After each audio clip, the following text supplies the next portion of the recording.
সুপ্রিয় দর্শক, প্রেম করে সেরি প্রেম করে নারী ইন্ডিয়া আসাম থেকে চলে এসেছে 50 বছরে এক সুন্দরী নারী। এখন আগে ভিডিওটা শেয়ার করুন, তারপরে ভিডিওটা দেখুন। এখন তো প্রেমের টানে চলে এসেছে, 16 বছরের যুবকের প্রেমের টানে 50 বছরের সুন্দরী নারী চলে এসেছে ইন্ডিয়া আসাম থেকে। মূল বিস্তারিত তাদের মুখ থেকেই শুনি। এই ছেলে, তোমার প্রেমের টানে যে মেয়ে ডায়া বললো, এখন তুমি কি করবা?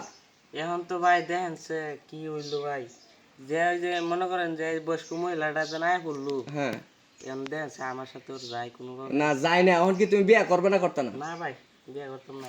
এ বিয়ে করতে না কি লিগে, হ্যাঁ?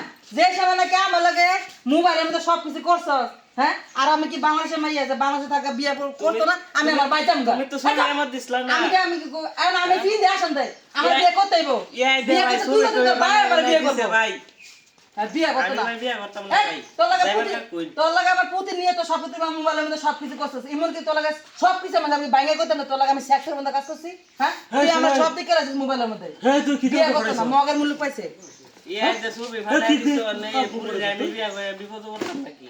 পুরা করে চেক করতে তাহলে কি অবস্থা হলো? আচ্ছা এই সেরি আইছে কি এই দেন, আপনারা পরে বুঝেন, আমি এত বিয়ে বমুই, আপনারা পরে বুঝেন। আরে আচ্ছা আমি আচ্ছা শুনুন ভাই, আমি আমার বাড়ি কিন্তু বাংলাদেশে না, বুঝতেই পারতেছেন না। আচ্ছা। আমার বাড়ি হচ্ছে ইন্ডিয়া, আমার কি দিব যাইতো?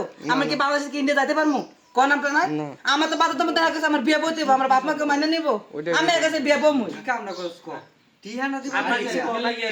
ভাই টিহানা দিবা কি এ আমি কি করব, তুই আমাকে ফুটু করছিস কোন মেসেজ করছিস না আয় পড়ছ আজ কি করছ এটা আগে তো এমন আসি না যে যে যে বয় এমন আছে না, তুমি তো আমার লগে তো মোবাইলে সবকিছু তো করছো, সবকিছু দেখছো, তুমি সব ফিলিংস আমার লগে লয়ে লইছো মোবাইলে, কেন তুমি আমার বিয়ে কথা না? এটা আগে দেখি আমাকে দেখে জানো বিবেকে তুমি আমার বিয়ে করো।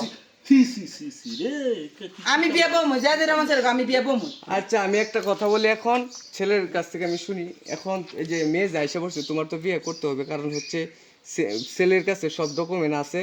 আমার কাছে সব আছে, আপনাদের মেসেজ দেখতেছেন ভাই, আমি সবকিছু দেয়া মুখেরে, এই যে তোমার পুতি নিয়ে তো সবকিছু হইছে। আচ্ছা, বুঝলাম। না ভাই, যে দেখেন আমার বয়স সাথে ওর বয়স কোনোভাবে যায় দেন না, বয়স যায় না, কিন্তু তুমি যে কাজটা করছো এটা বয়সের মতোই করছো। এখন যে মেয়েটা চলে আসছে এত দূর এত আমি কি যাইতে পারবো ইন্ডিয়া? আমার তো বাংলাদেশে থাকতে হইব, নাহলে আমার জেলখানার ভিতরে যাইতে হইব, দুইটার একটা। নাহলে নিজে আমার বিয়ে করতে, নাহলে আমার জেলখানার ভিতরে যাইতে। তুমি কি করবে এটা কও? তুমি আমার লাগে 2-3 বছর প্রেম কইরা সবকিছু কইরা কেন আমি তোমার আব্বাতে বিয়ে করবো কি লিগে? আমি তোমার লাগে প্রেম করছি, তোমার লাগে সবকিছু দেখছি, আমি তোমার কাছে বিয়ে করবো। ছোট মানুষ বিয়া তো সেই সাথে ফুটু কথা বলতো ভাই ইজ্জত একবার নষ্ট করে বিয়া তো ছেলে নাম না আবার দেন কেউ কত নাম্বার ফাজিলে, আমি জানতাম না বাংলাদেশের মাঝে এত ফাজিলের ফাজিল। হ্যাঁ ভাই, বাপের কথা কই দে, আমি কার বাপের কাছে সব প্রতিনিধিত্ব করছি, আমি তো ওর কাছে সম্পর্ক করছি 3 বছর ধরে, ওর সাথে আমার সব কিছু হয়েছে, শুধু বিয়েটা সারা, কবুলে সারা। মুখটা মধ্যে কিছু আচ্ছা, সুপ্রিয় দর্শক শ্রোতা, এটা একেবারে কাহিনীটা একেবারে বড় হয়ে দাঁড়াইছে। এখন দেখা গেছে এটা আমাদের এই সমাধান করা এটা কোনোভাবেই সম্ভব হচ্ছে না।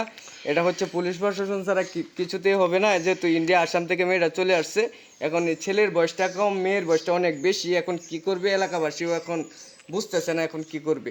এখন কথা হচ্ছে পরবর্তী আপডেট আপনাদেরকে দেখাবো। এই পর্যন্ত সবাই ভালো থাকুন, সুস্থ থাকুন, আল্লাহ হাফেজ।